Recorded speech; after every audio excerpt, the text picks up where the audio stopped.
Look out, there's an imposter in the room. Well, he's not an imposter. He's just intruding on our intros. Who the fuck are you, John? My name is Sexy Bitch 2000, and I take money from PayPal.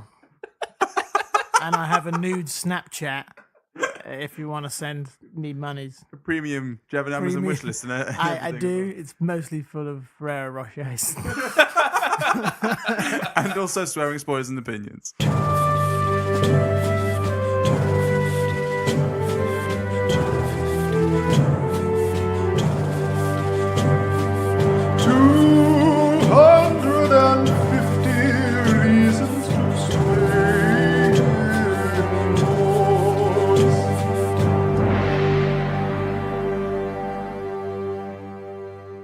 Hello and welcome to 250 Reasons to Stay Indoors. My name is Jordan. My name is His Keiran. name is Keiran. And this is the podcast where we watch the IMDb top 250 films. Now, what are we watching this week, Keiran? This week we are watching Inside Out. I'm all jumbled up. So have you seen the film before? Well, first of all, fucking No. hold on. Have you seen the film before?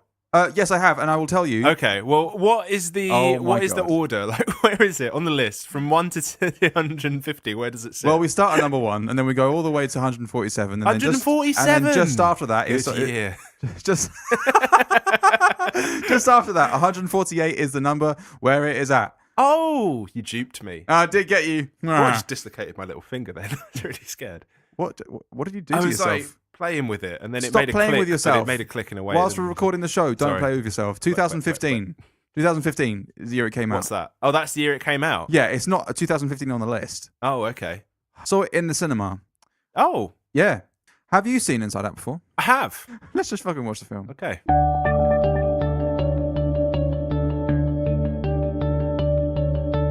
And we're back with a couple of fast thoughts.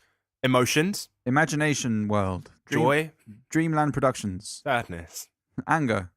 Fear. Disgust. We got all of them. Concern. Concern?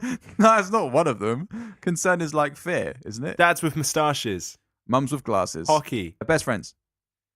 Crying in classrooms. Minnesota. Canada. No, Minnesota's in America. It sounds like it should be in a Canadian. It's where Fargo was. Minnesota, yeah? Yeah. Fargo? Yeah. I thought Fargo was set in Canada. It's just on the border. Oh, okay. Just about in Minnesota. Huh? Oh, jeez. Oh, jeez. Yeah, San Francisco. That's all I've got. Okay, well, let's just fucking call it. That's all Let's just call it. So do you want to do a 15-second pitch? I mean, it's going to be difficult, but I'm as ready as I'll ever be. 3, 2, 1, go! There's a girl called Riley. She moves to San Francisco. She has a shit time in school, and her parents want her to be happy, but she's struggling with her emotions, and it's her emotions that are telling the story of her life and her characters and personalities. They lose her emotions and memories, but they find them in the end, and it's all fine. Oh, Jesus. Do you know what I'm saying? 1836, but I'm going to take off that 36 because that was just you saying, oh, fuck. But it's really hard because you've got the story of Riley, which is like, that's simple enough. And I have to mention that. I can't just say it's the story of 5 emotions and how they deal with the girl's life. Because I also have to mention what happens in the girl's life. Should we just do a synopsis? Let's just do a better synopsis. Yeah, let's just do it. Okay, so the film starts with... Where does it fucking start? It starts with joy inside Riley's brain because Riley is born. Yeah. And we look at the really cute, adorable Riley and we see the first memory that she has, which is her parents, her dad saying, "Aren't you just a bundle of joy?" So then joy. So joy is the primary first emotion. The primary emotion that comes through. And it kind of runs the show, and it's when I say the primary emotion, we're gonna end up referencing that a few more times in the show, because I'm gonna bring it up a few other times. Okay. Now, as Riley grows up, there's some other emotions that come through. For example, when she eats broccoli for the first time, she encounters disgust. When she starts playing around like a little crazy kid, she encounters fear because fear teaches her to be careful. And when she is being told off by her parents or something like that, anger comes in. So there's these different emotions. You miss sadness, and also sadness. When there are these really, really big, significant memories that come in, they are called the core memories, and they shape Riley's personality. So one of the core memories is the first time that Riley scored a goal in hockey, and so that formed a hockey island. Essentially, like the emotions live in like this central sort of Headquarters. hub, headquarters thing. See what they did there? Headquarters. Yeah, where they've got like the emotional spectrum like desk, and they press all the buttons, and then outside of the headquarters, it's like barren, and then there's like core towns sort of thing that sort of run alongside. So when something, so for example, Riley, it's the personality islands. That's what they call them. The personality islands, yeah. So they just sort of exist outside of this headquarters. Yes, that's right. You've got those different personality islands are hockey. But they're all inside her brain. Yes. And the emotions. So let's say, for instance, someone says like, "Oh, do you want to go have an ice cream?" Joy takes the controls, and she's really happy to say, "Yeah, I really want to have an ice cream." But if someone is saying something that's going to make that would make her angry, anger takes the controls and starts pressing the buttons, and he takes control. The other personality islands are hockey, goofball, friendship, honesty, and family. Everything's going well. She's having a lovely life. She is a lovely life. A lovely life. She's like a part of the hockey team, and she's 11 years old. Her mum and her dad love her very, very much. What could possibly go wrong? They move to San Francisco. Shit. San Fran. And they move into a house that is not at all... Cisco. Okay, thanks for following that up. Into a house that is not at all what Riley was looking for.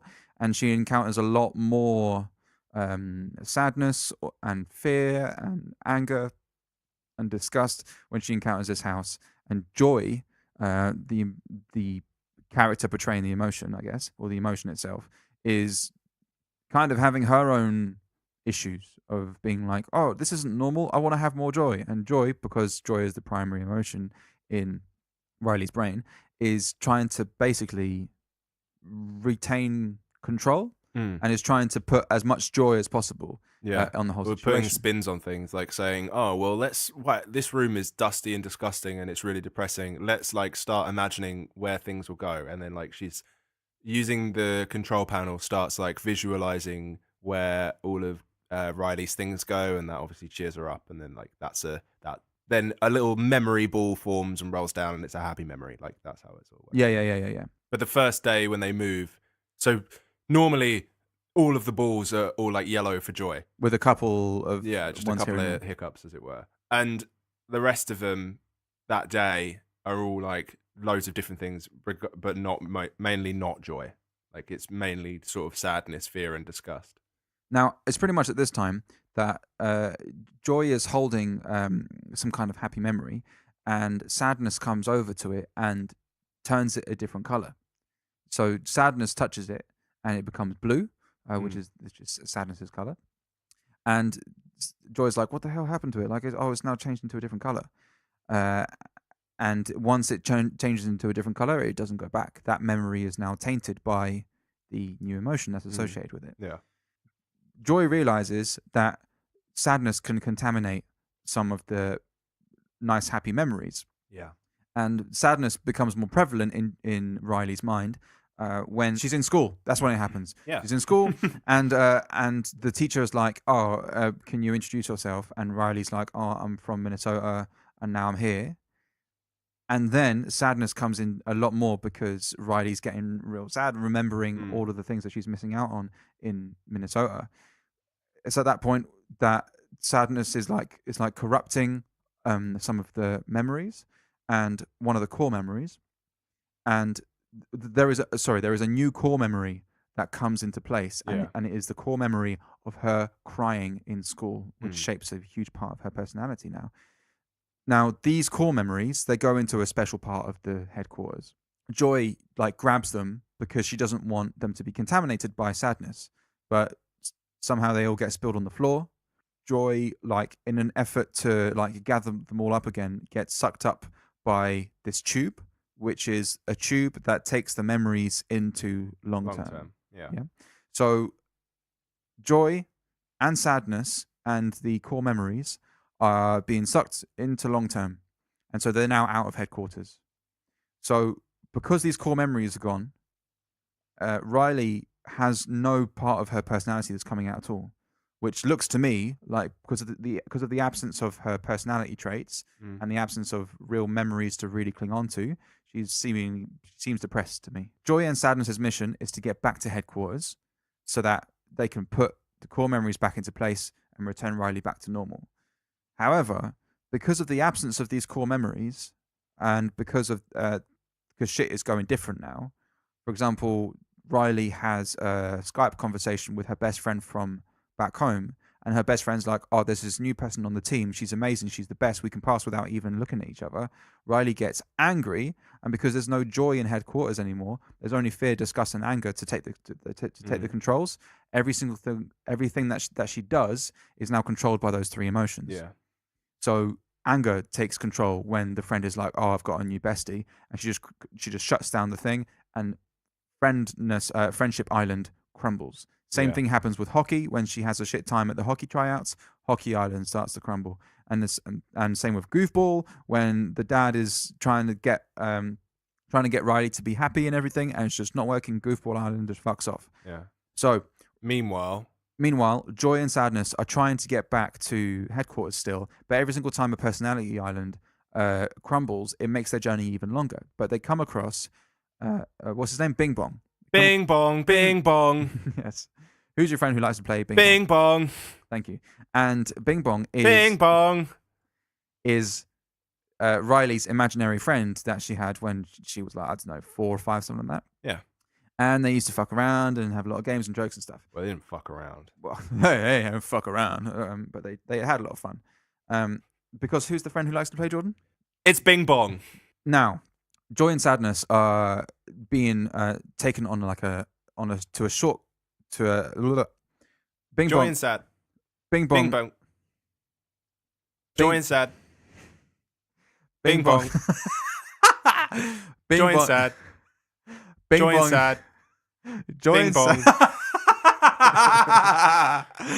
Bing Bong is taking Joy and Sadness onto like a shortcut, and they go through the imagination.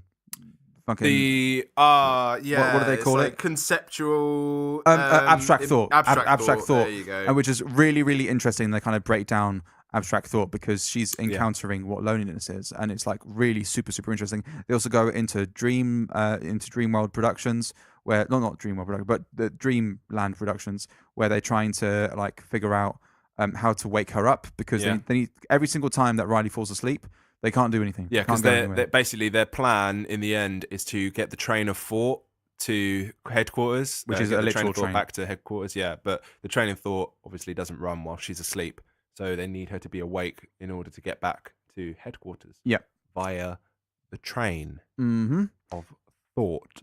Very good, very good. Thank you very much. They go to Dreamland Productions, and they try to wake her up, but in the process of doing so, they don't die. They get captured by the police, I guess, because they thought police.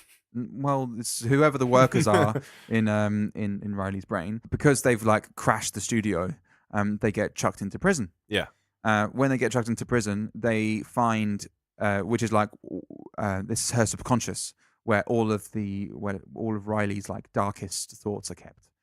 For example, some of the things that she really, really fears. Like, for instance, a clown called Jangles.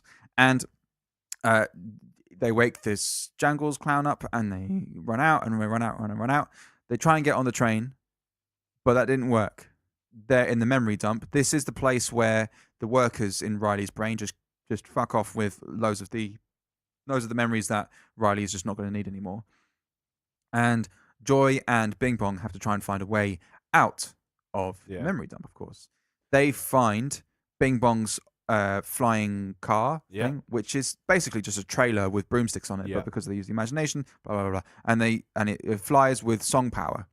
Now, they finally get their way out of the memory dump by Bing Bong essentially throwing himself off of the cart, allowing Joy to fly back onto normal land. And it's really, really sad because you see Bing Bong saying basically goodbye forever. So then Joy finds Sadness. Yes. Catches up with her. And Joy finds Sadness in imagination world, and Sadness is like super depressed and crying the whole time, and is flying on a cloud. Don't ask me how this happens. There's too much like weird stuff that you just watch the fucking film. She has this bag which is like infinitely large, like Mary Poppins' bag is, which is something that Bing Bong gave to her. And there is a machine in Imagination World where Riley is imagining the perfect boyfriend, and there is this perfect boyfriend goes, "I would die for Riley," and so she makes 9,000,000 copies of him and puts them all in the bag, and she stands basically on top of the bag and turns the bag upside down, so she is like, they all pile on top of each other, like they're all on top of each other's shoulders. They lean forward. Joy falls onto a trampoline, which then bounces her into the sky. She then she times it perfectly so that she catches Sadness on her way up, and then goes and they land on like the window of headquarters together. And they end up back inside headquarters. They put the core memories back in place, but not before Joy has given them to Sadness, because she has now understood the value of Sadness, because she has realized, because of other stuff that happened. Because Sadness like talks to Bing Bong and makes Bing Bong happy, and she's like, "What are you doing? You're going to make him sad." And then it's actually like, "Oh, you know what? Sadness recognizing how sad my sad stuff has made me happy again." Then Joy's like, "Oh, Sadness has the power to heal." There you go. And then she tells Sadness to do that, and Sadness does that, and then Riley's happy again, and the film ends. Riley. yeah. I tell you what. Yeah, let's just do that. Yeah. I've got like just one beef written down. My notes are pretty shit for this. Okay. But my one beef written down is just wouldn't make that jump. Oh, yeah, she wouldn't have made that. You wouldn't make that jump. That's ridiculous. It's like, I don't care how high you're falling down on a trampoline from. This doesn't work. Like that, surely that doesn't translate properly into a trampoline. Like, you don't fly off further than how far you've fallen down. You fall less proportionate less than how far you've fallen. Right? I think so. Yeah, I think physics. Yeah. It doesn't shoot you. You don't hit the same height. If I jumped from a building onto a trampoline, I wouldn't then bounce back up to the exact same height. Would I not fall lower? Somewhat, but check this out. She goes straight into Sadness, but Sadness is on a cloud. So maybe the cloud has elevated them as well. Well, I mean, surely they could have just flown on the cloud back up there. Yeah, but Joy wasn't already on the cloud. No, but maybe Joy could have got a cloud. They just got a cloud from the Cloud City.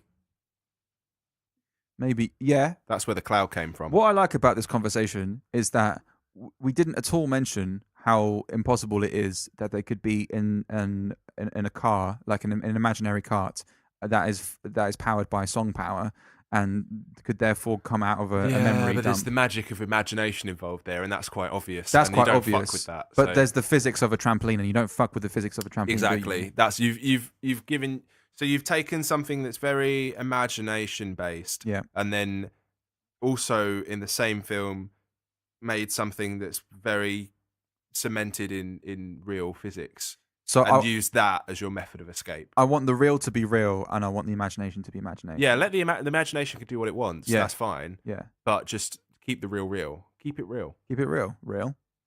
I'm calling you Real from now on. Oh, okay. Keep it real. That's kind of cool. I don't mind that as a nickname. Yeah, they call me Real. And then I could set up my own podcast where I just talk to myself and call it Real to Real. Yes. Would it not be about like audio recordings from back in the day? Reel to reel recordings? No? Yeah, but isn't like movies are on reels? You know what? I'm sure there's a whole lot of things that are on reels. So it could be a film, just an a opposite podcast. Jonathan Ross as well. What? It's a car show, Reel to Reel. Wheel to. Nice. Good work. Brilliant. Yeah. Okay. I liked how you gave yourself 2 claps. 2 claps, 1 for each reel. Have you got any beefs? Yes, I do. At the beginning of the film, she's like, in the beginning. There is sadness comes into play quite quickly in Riley's life as like the second emotion. And Joy says everything was going well until the day the Fire Nation attacked. No. And but that was only for about 33 seconds, she says. Right. Everything was going well for 33 seconds. I checked how long it was from from the point where Riley is born and Joy is introduced to when sadness comes in, it's about a minute and a half. So it's not quite 33 seconds. Right. So Classic Keiran beef that. Yep. Just to be very specific. Yeah. I had a beef with "Where's my happy girl," which is something that the dad said. Yeah. So What's wrong with that? because the dad's not recognizing any of the trouble that Riley's going through and has an expectation of Joy's of You are Riley's going happiness. in on dads, aren't you, at the moment? Literally, no dad is good enough for you. I don't want to say any more, to be totally honest. But about why I'm going in on dads, it's not really about that. It's just this dad in particular was like not recognizing any of the trauma that she could be going through because of this move and this huge change in her life, which I thought was really difficult because the mum also did that too, where she was like, we just need to be happy for dad because he's really stressed. It's like, well, can't the kid be really stressed too? Like, it's as much as it's important to be strong for family members and it's important to show a certain face of like, I'm here for you. This sucks, doesn't it? Like, this is really, really hard. And it was only right at the end when they were like, I miss Minnesota as well. I did. You know? I did feel a bit like the parents were like too conveniently blind to that conversation that needed to happen, sort of thing. They didn't seem like bad parents at all. I mean, like, I'm sure they were doing the best they could. That's but what I mean. Like, at the same time, they seemed like pretty reasonable and understanding parents. So it seems strange that they wouldn't have like noticed there's an issue there or had a discussion or dealt with that a little bit better. Yeah, that's all the beefs I have. Oh, yeah. I just found it it was only that because obviously those things are there in the film to allow other things to happen, and they are like a conversation with a kid where it's like, come on, let's be happy now. To basically not labor on how difficult the situation is. It's a conversation that happens all the time. I've seen it happen with parents. I've probably had that conversation with a kid where it's like, oh no, let's be happy now, to try and raise their spirits, because it can definitely happen where you just like completely ignoring the severity of the situation just to try and get the kid to divert their attention. Yeah. And it works a lot of the time. But with Riley and with this particular situation, because it was such a big deal, not recognizing how much of a big deal it was had bigger implications. But it allowed the rest of the film to happen. So are you happy to go into some bits and bobs? No, I've got one more thing. Okay. They ruthlessly murder a citizen of the Cloud City, and by running through him, no repercussions whatsoever. And then we see the same scene again with a Cloud police officer speaking to the Cloud lady, and who's obviously it was her Cloud husband that was killed. And he's like, "Have you seen? Do you know anything about it?" And then like they're running past her as they're interviewing, or what's the word? Questioning her. Yeah. And she's like, "Oh my God, it's them right there!" And then they run through her. So they killed 2 Cloud citizens, and not one thing. It's like there's no repercussions. That's not on. This film, it endorses, it advocates violence. It advocates murder with no repercussions. With no repercussions and bad parenting. Okay. And that's why I think it should be banned. That's or like, at least given an 18 rating. That's like the Daily Mail headline of your summary of this film, isn't it? That's literally at The Sun, isn't it? Pixar released new movie about killing clouds. Fucking evil. At the same time, though, they kind of have a bit of they got a bit of a license to do that because it's in Imagination World. So everyone there is a license to kill clouds. I guess so, because it's all 00 heaven. I see what you did there, and I rate it because it just about adds up. It just about relates. St. James Bond. Is that all the beef you got? Yeah, that'll do. Cool. I love how this film did such a good job of showing how you can't just be happy all the time, and that and exactly what you were saying before.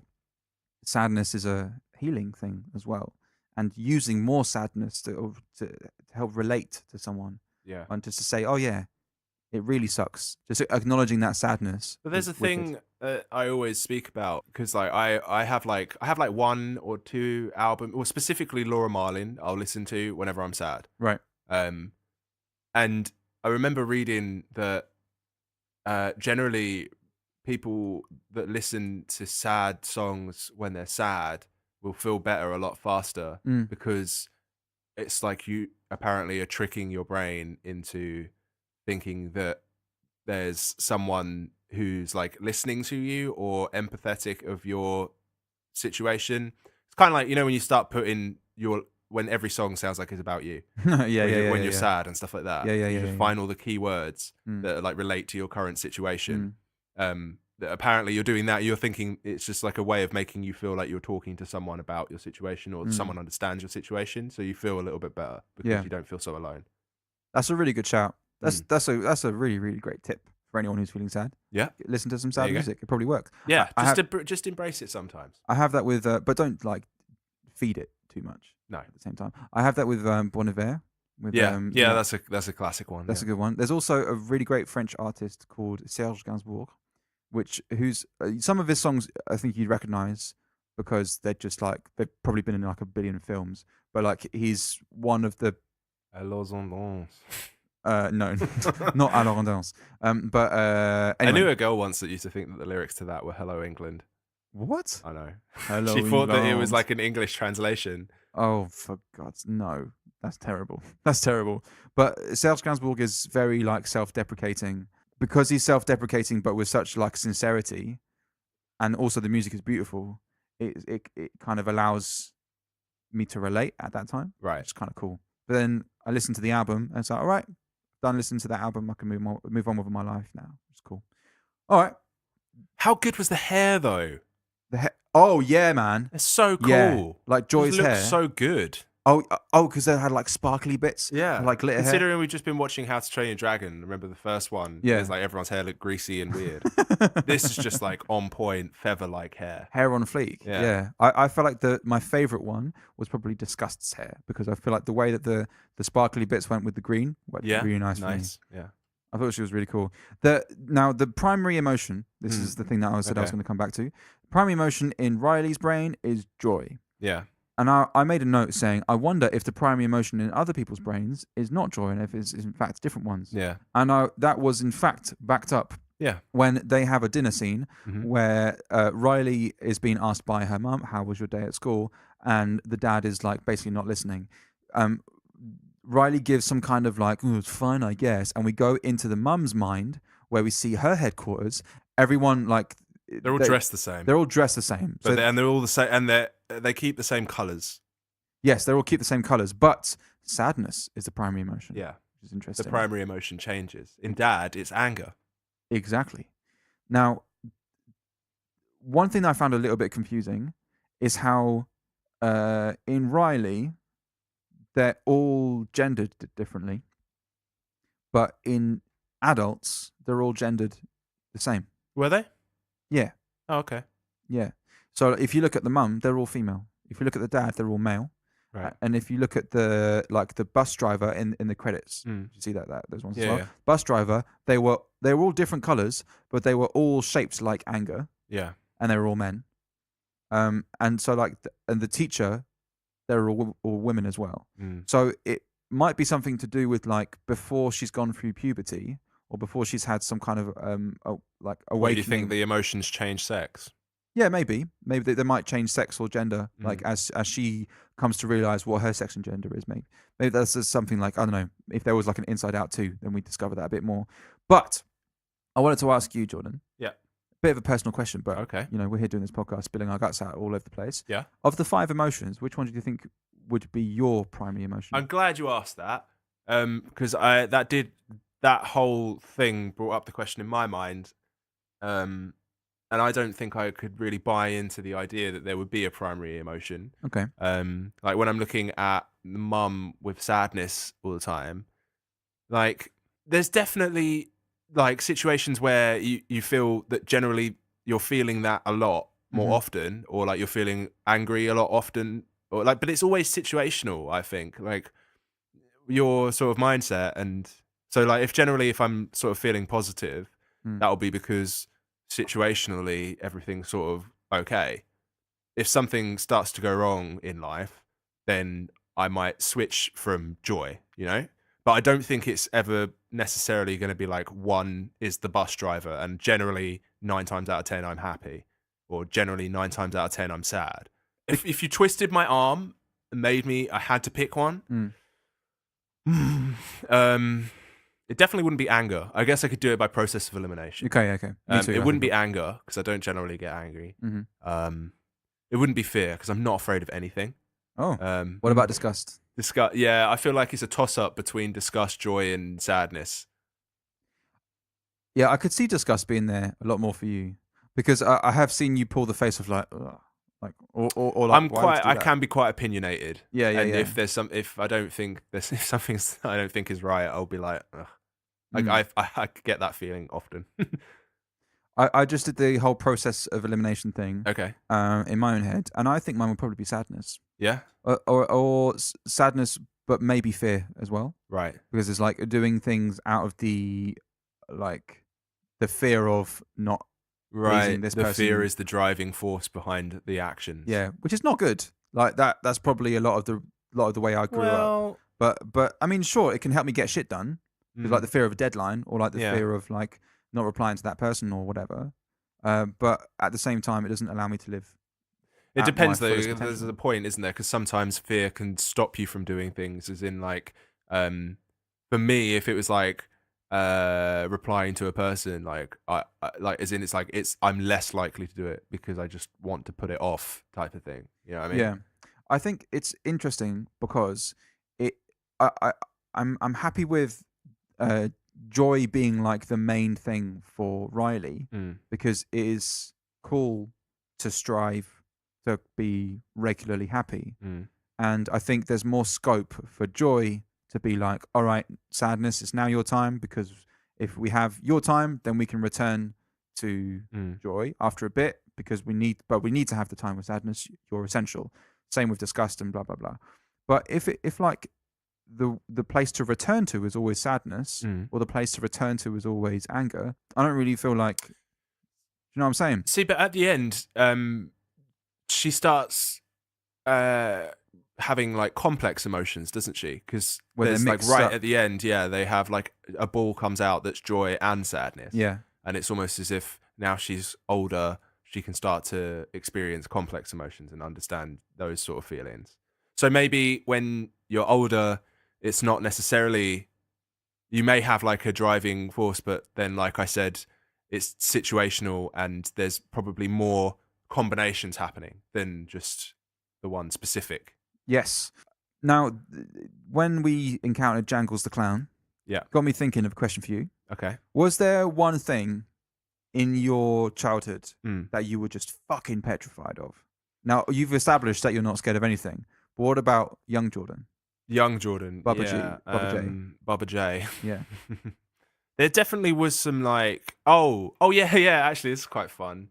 So I was terrified of like the Terminator. I always used to think that I'd have to like, you know, you've got like red standby lights. Yes. I had to make sure none of them were on, because when I'd be in bed, I'd think it was the eye looking at me, like the red eye.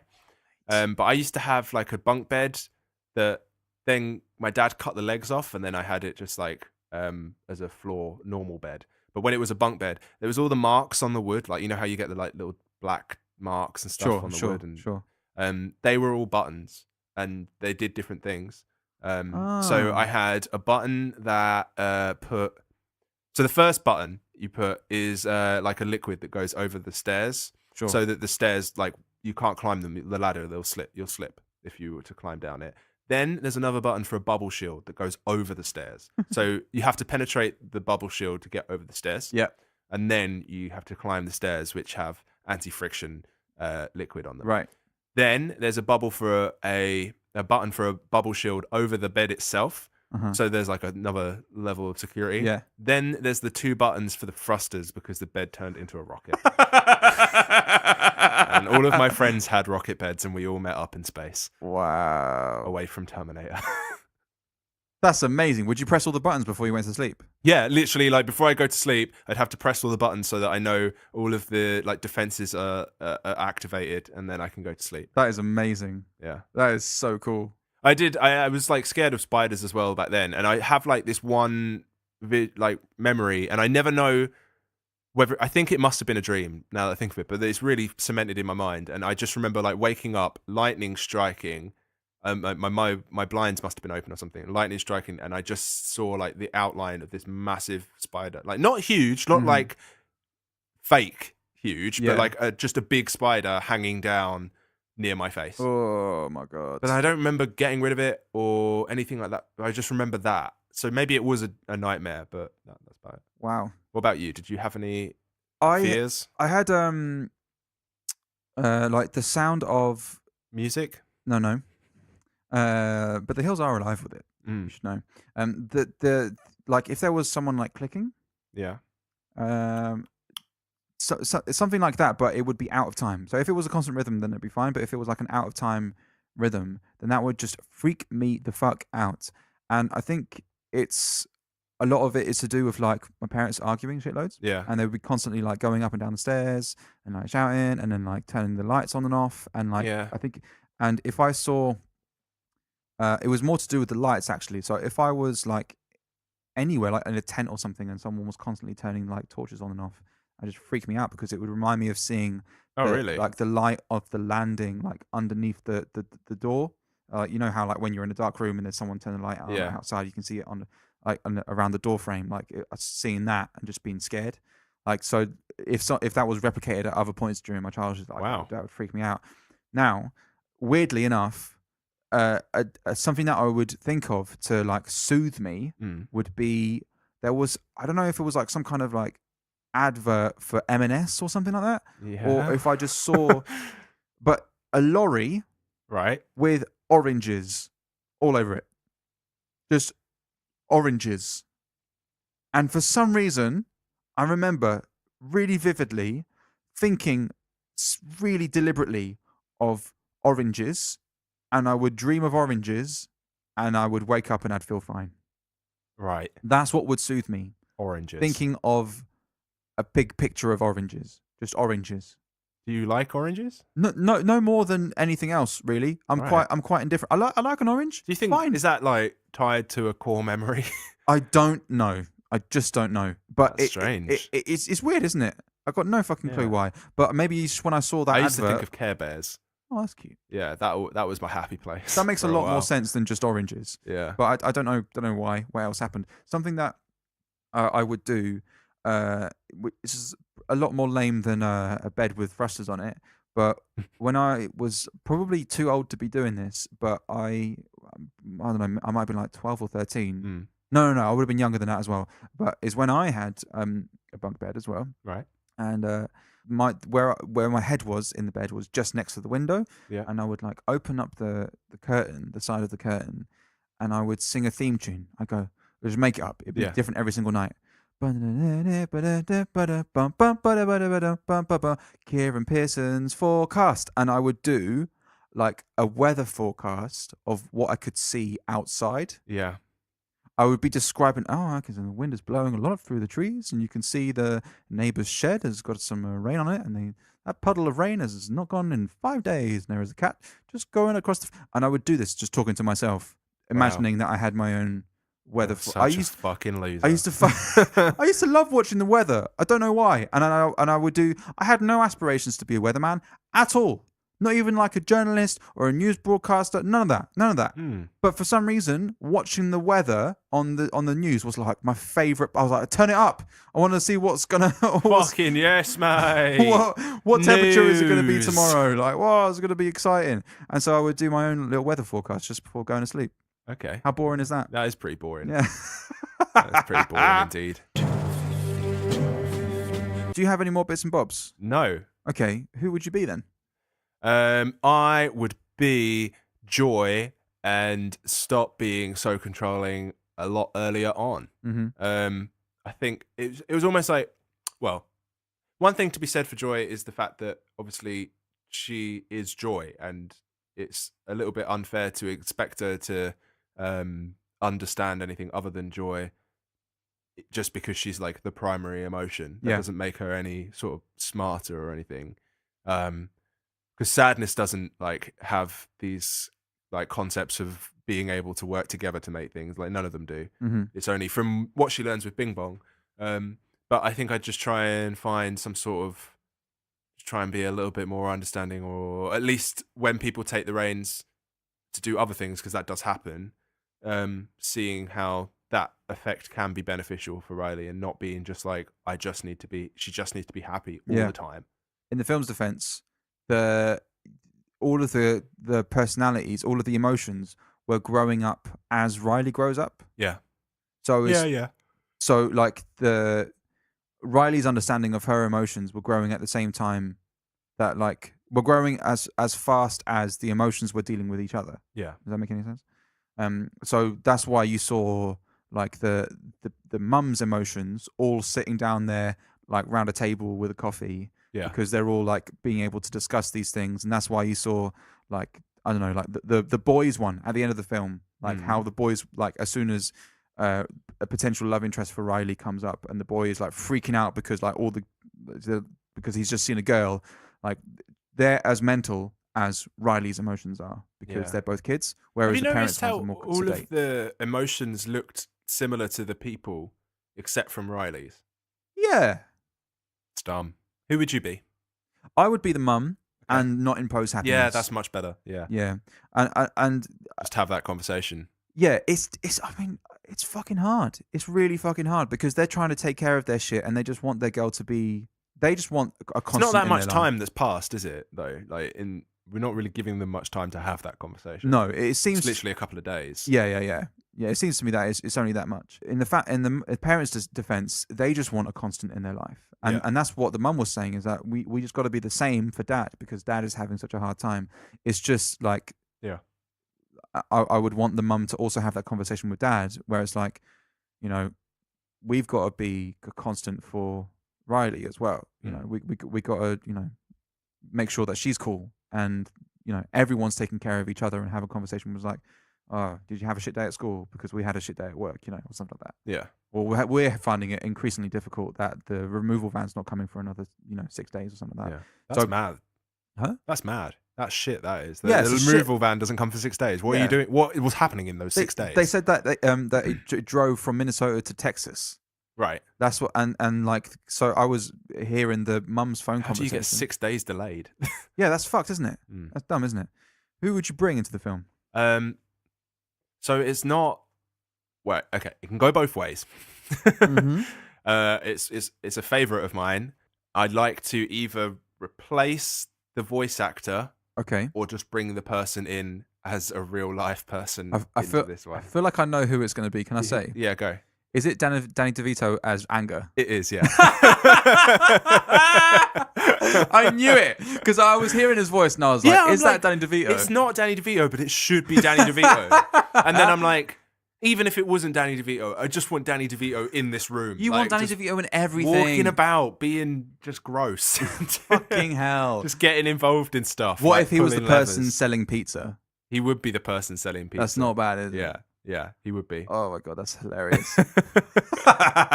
Also, because Anger was really small. Really small man. Yeah. It was perfect, wasn't it? I just imagine it so perfectly in my head. It should just be Danny DeVito. But it's just, there's so many situations where it should be Danny DeVito. Like, not just in this film, but in all films. There's so many films where I just want to put Danny DeVito in them. I think we need to start an Instagram page called like @it should be Danny DeVito. Yeah. Where we just with like photo 250 reasons to cast Danny DeVito. we just Photoshop Danny DeVito into different scenes from different films. Yeah. Oh, that'd be perfect. I'll just Photoshop his face into like things. Yeah. Perfect. But you can't just Photoshop his face in, because you also have to make the character a lot smaller as well. Yeah. So we just have to put Danny DeVito in. Right. And in my mind, he's in every single one of those scenes, he's wearing like a wife beater top. Yeah. Oh, yeah. Yeah. And eating an egg. A boiled egg. No, okay. That's not a prerequisite for me, but if it is for you, that's fine. I would bring in Mona the vampire. Oh, wow. Okay. Yeah, do you remember that throwback? Yeah. Mona the vampire. Oh, mate, what a show. What a show. When I was a kid, I can't remember if this was during primary school or secondary school that I would watch this show, but like there was a solid 2 or 3 years where every single day I would come home from school and I would only be able to catch like the last bit of CBBC, and that was when Mona the Vampire was on. Yeah. And I never used to think that Mona the Vampire was like the best show on telly. Like I would always rather watch Arthur or something like that. Yeah, it was alright. Yeah, it was all right, but it was never that good. But now I look back on it and I was like, actually, I should have given it more time. Really? And also the theme tune. I really want to listen to the theme tune again because it was fucking cool. What about Cramp Twins? Do you remember that one? Oh my days, the Cramp Twins. They were wicked. Like, I remember was once cool. when I first heard in this theme tune that it says Cramp Twins, but it's like really low, and I was like, whoa. Because it's like Cramp Twins, Cramp Twins, but it's like just really low in the mix. And I was just as a kid, I'm just like hearing. I always used to hear and then just one day I just heard Cramp Twins, and I'm like, whoa, Okay. Cramp Twins. Well, I'm a musical prodigy, so I heard Cramp Twins the whole time. Oh, okay, that's Sorry- cool. Sorry about that. Fuck off and die. Eat your own dick. Okay, maybe I will.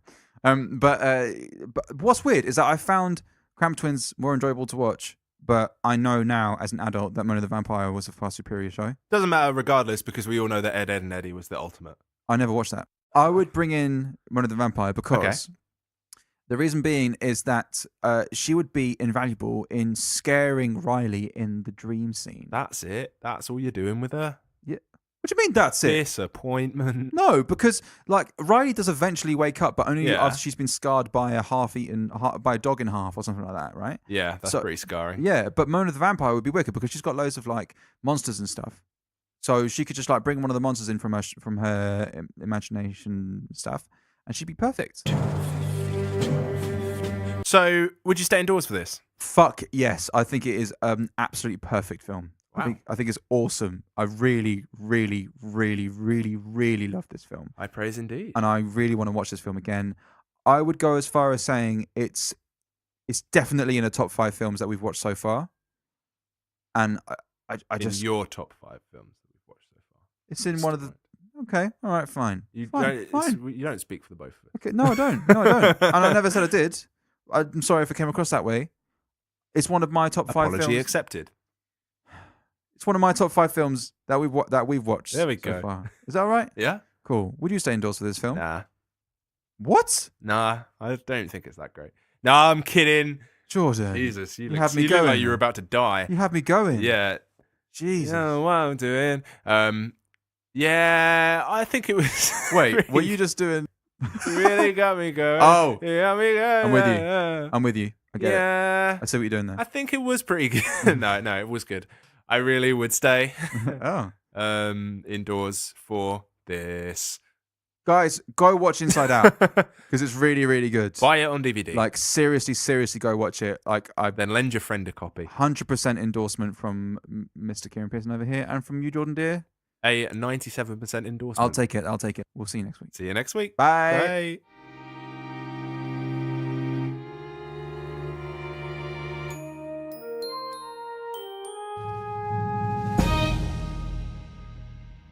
Oh, this is awkward. We just said bye, and now we're walking in the same direction, so we're going to have to talk a bit more before we say bye again. Shit. I can't do it. I'm having a social anxiety. I'll just quickly meltdown. tell you that you can find us at 250 Reasons on Facebook, Twitter, and Instagram. You can also subscribe to us wherever you found this podcast, and you can send an email to 250reasons@gmail.com. Bitch. And we'll see you next week. Okay, now we're definitely going in different directions. bye. Oh, God.